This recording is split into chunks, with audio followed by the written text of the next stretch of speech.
Pour notre méditation du jour, nous t'aimons analyser encore et toujours la question de l'orgueil. Nous te défini l'orgueil comme un surestime de soi. Et nous te dit lorsque cela arrive dans une vie, c'est très grave. Et surtout lorsque la personne est chrétienne. L'orgueilleux n'a qu'un chef, lui-même. L'orgueilleux n'a qu'un objectif, plaire à son moi. L'orgueilleux ne reconnaît qu'une seule autorité, sa propre autorité. Et nous te dit même lorsque l'orgueilleux cherche l'onction, il le cherche par esprit de compétition avec les autres. L'orgueilleux, c'est quelqu'un qui aime les titres.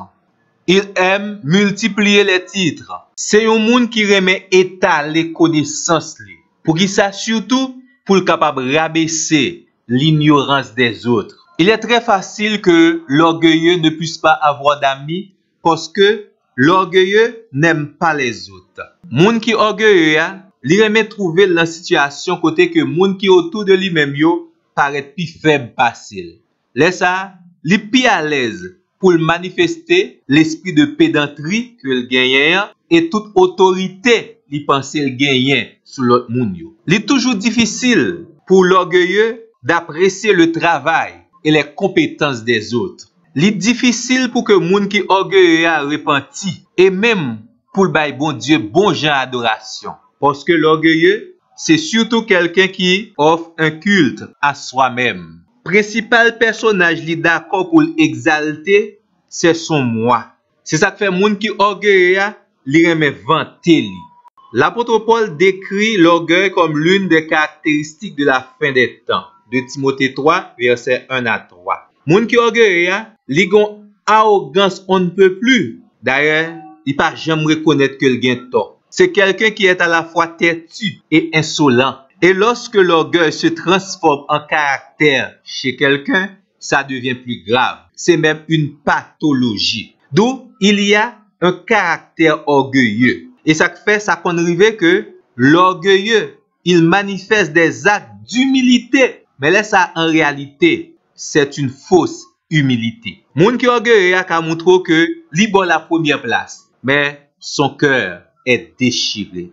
Les capables de montrer veulent du bien pour eux-mêmes, pas croire là-dedans, parce que là encore, c'est une fausse humilité.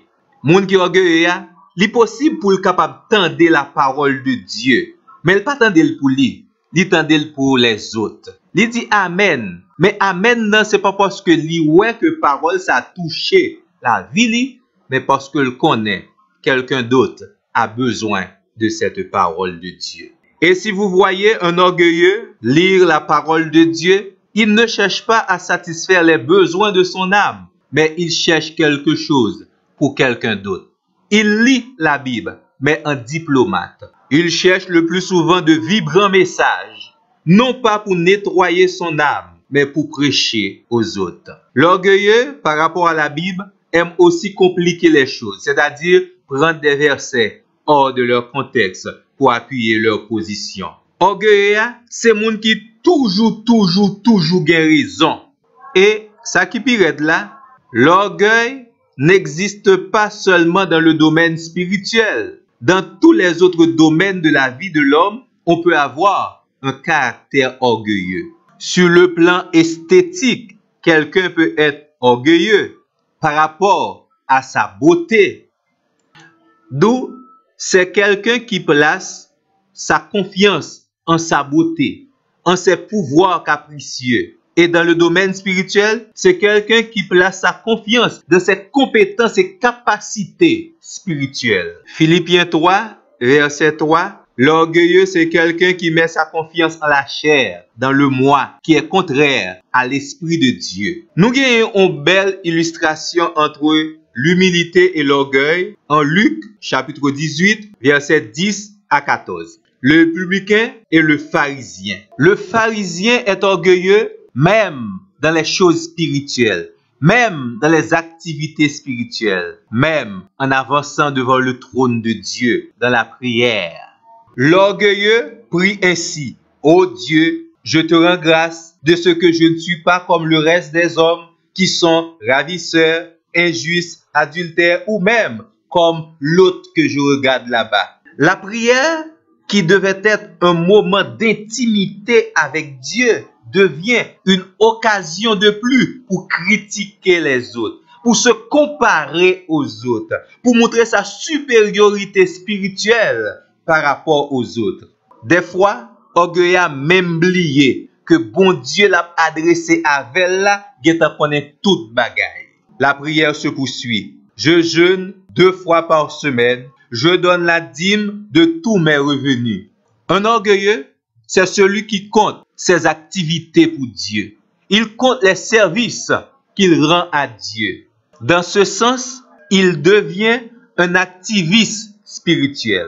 Mais en réalité, il n'y a pas de contenu dans ces services. Et Dieu ne prend pas plaisir à son adoration et ses offrandes. Puisque il le fait, oui, il le fait, mais pour lui-même, ou bien pour se faire voir des autres. Un orgueilleux n'a même pas le temps de confesser ses péchés, parce que pour lui, il est saint, même devant la face de Dieu. Un plus grand exemple que nous gagnons de la position de Dieu par rapport à l'orgueil, c'est la caillon roi qui a été relé Nebuchadnezzar. Dans Daniel, chapitre 4, verset 29, au bout de 12 mois, comme le roi se promenait dans le palais royal à Babylone, le roi prit la parole et dit, n'est-ce pas ici Babylone la grande, que j'ai bâtie comme résidence royale par la puissance de ma force et pour la gloire de ma magnificence. La parole était encore dans la bouche du roi qu'une voix descendit du ciel. Apprends, roi Nebuchadnezzar, qu'on va t'enlever le royaume. L'orgueil a précipité le jugement de Dieu contre ce roi. Et dans la Bible, encore chargé conséquences du jugement de Dieu par rapport à l'orgueilleux. Juste avant nous analyser d'autres conséquences de l'orgueil, notamment que vous repenti de l'orgueil. Le Seigneur est disponible spécialement en ce moment pour vous guérir de ce péché capital. Bonne méditation.